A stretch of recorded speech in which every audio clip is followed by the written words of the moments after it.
The security interests and concerns of all allies need to be taken into account. And I'm confident that we will come to a quick decision to welcome both Sweden and Finland to join the NATO family.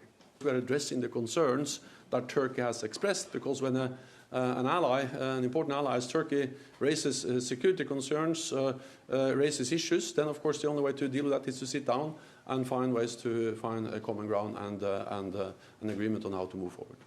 Well, Mark Kimmitt spent 9 years as the military assistant to the NATO commander in Belgium and also leading US forces in Germany, and he joins me now in the studio. Welcome, Mark. Great to see you here. Right. Now, tell us, how confident do you think Türkiye should be that NATO will actually listen to its concerns, its reservations with regards to Finland and Sweden's NATO membership bid right now? I was very encouraged by Jens Stoltenberg's recent comments that he acknowledges that there are legitimate concerns that Türkiye has, and that he's going to try to find a way to broker the deal between the other NATO members, of which Turkey is one of them, and the aspirants, Sweden and Finland. I think that Turkey does have legitimate concerns. Mm-hmm. They need to be resolved before Turkey allows other members into the alliance. So let's just certainly hope that NATO is listening and is willing to make the changes and agree to the terms that Turkey is putting out there. And could this take a long time and be a complex process? Well, that's really up to the negotiations between NATO and its partner and member, Turkey. Clearly, the countries inside of NATO are trying to fast-track the entry of Finland and Sweden into the alliance. There are good security reasons for that. But I think it's really going to come down to the negotiating table and, candidly, the back office discussions that will happen so that everyone can reach a resolution. And on that point of back office discussions, what role do you think the US could play? Because President Biden said he's not going to Turkey. I think we're going to be okay. What do you read into that? Well, look, I think it's an acknowledgement by President Biden that this issue between the United States, NATO, and Turkey is not the only issue between our two countries. There are long-standing concerns that both sides have, Turkey and the United States.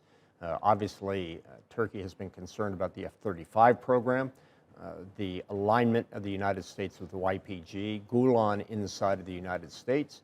The United States has some concerns about the S-300. So if those larger issues between the United States and Turkey are brought in, then we're going to have a long discussion. So let's imagine that there is unanimity with all NATO members. Yep. Finland and Sweden join NATO.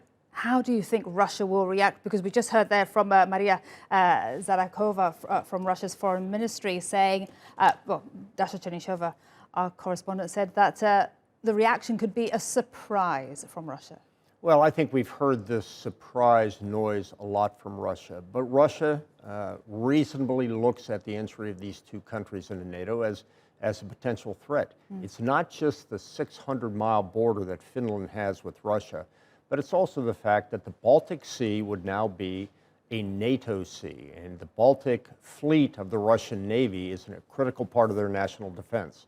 So I think Putin is a little more concerned about this than he's letting on. The Baltic Sea would be a NATO sea. And what would it mean then for Europe? Well, again, Europe needs to step up to the plate. We talked earlier about 2% of the GDP of each country being contributed to NATO defense. They haven't done that, and I think the serious weaknesses that have been exposed by the Ukraine crisis, which is leading some of the countries to increase the defense budget, demonstrates that Europe is not contributing enough. Finland and Sweden would be net contributors. They have good defense budgets, they have significant capability. So hopefully bringing in Finland and Sweden could also demonstrate to the rest of the alliance that they need to step up. Mm-hmm. And back to Russia, because it is fascinating, isn't it? At the beginning, when Russia launched its so-called military operation, it was so that they wouldn't see a NATO expansion on its eastern borders. And look what we have. It's the opposite is possibly about to happen. Well, that's exactly what was said by the president inside of Finland. He says, if you want to know why you're looking While we're joining NATO, Mr. Putin, look at yourself.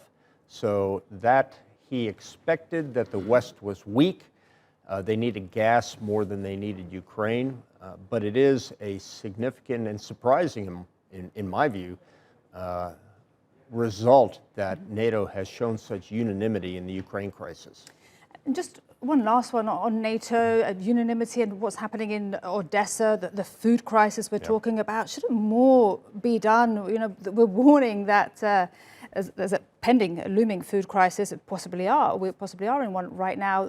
Odessa, we've heard, was bombed again. How do you open those ports? What should NATO be doing to get those ports in Ukraine open right now?